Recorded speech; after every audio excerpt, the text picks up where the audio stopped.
God can do more than one thing at a time. And what he has said is simple. Yehudim are going to fall. He said he's going to bring them down with a resounding thud. He said he's going to expose these people at a level that when the world sees what they're actually responsible for, that means when the world gets a look at the true history of the so-called Jewish people, the Khazars, the Ashkenazi, the Sephardic, the ones that everybody praises and touts now as the real Jews. But they're not. They're imposters, synagogue of Satan, and they do lie.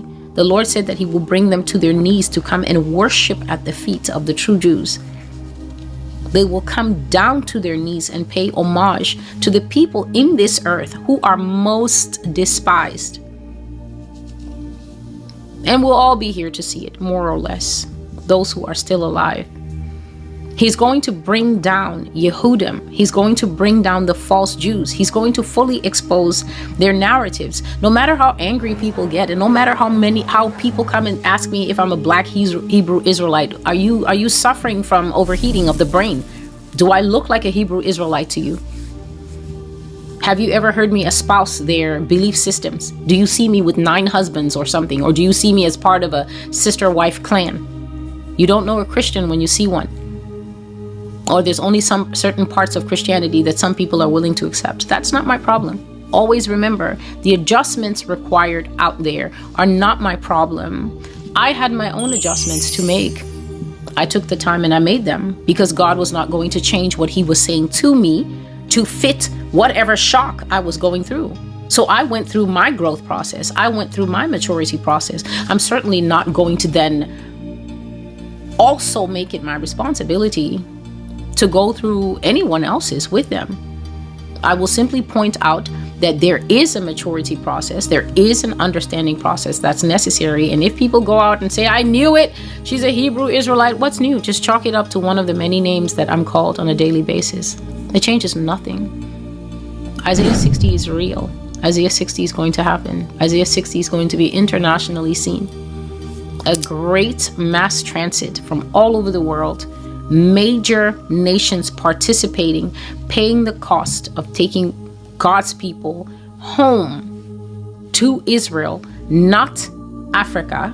Jesus was not crucified in Africa. He was crucified exactly where you can see all the archaeology built. The reason that some of the archaeology in Israel looks similar to, for instance, what you will find in Zimbabwe is because the same people ran down there. When people run, they tend to do their art the same. They tend to do their archaeology and their building the same. There are a lot of Hebrews in West Africa. You don't find any of those buildings that you find in Great Zimbabwe across West Africa, at least not to my knowledge. What you find across West Africa is the cloth. The cloth is all similar across that whole band. Ghana, Liberia, Sierra Leone, Nigeria, that whole place. Kingdom of Ouida, Judah, sometimes it is called. The pulp will continue doing whatever pulp does. It's not true. It's not true. God never said all this, whatever it is. It's early in the morning now. So the pulp will simply reject the truth. The Pope will say, I'm angry. The Pope will say, no, it's not fair. You can't expect fairness out of America.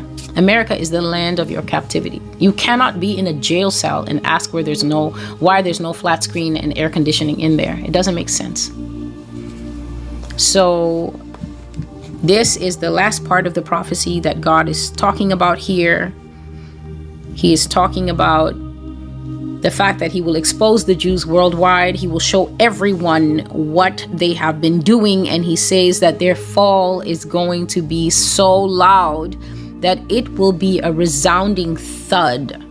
I want you to think of a heavily stacked bookcase falling to the ground. That's the only thing that makes that loud kind of sound that will be heard around the world. And God says that is because the time of their rule has ended. The usefulness of their lie has come to an end. God has watched these people lie for years. He has watched them insinuate themselves into various situations, into various countries and basically needle their way up to the top and take it over for years, exactly as they have done here in America. Almost everything in America is owned by Jews. It's run by Jews. It's controlled by Jews. The way they do it is that they always keep the background. They prefer to operate. They use human beings as shelf companies. So they prefer to operate through, if it's Native American, they'll get a Native American face and pay him more money than he's ever seen in his life and tell him, bring 3 of your cousins. And then they set him up as the acceptable face, and then they use him to interact with the people. That's what they do. But it's them behind nearly everything in nearly every country. And God is simply saying he's going to pull down the curtain. He's going to take down the middlemen. And then you will start to see all the Winklebaums and Goldstein names appearing in the press.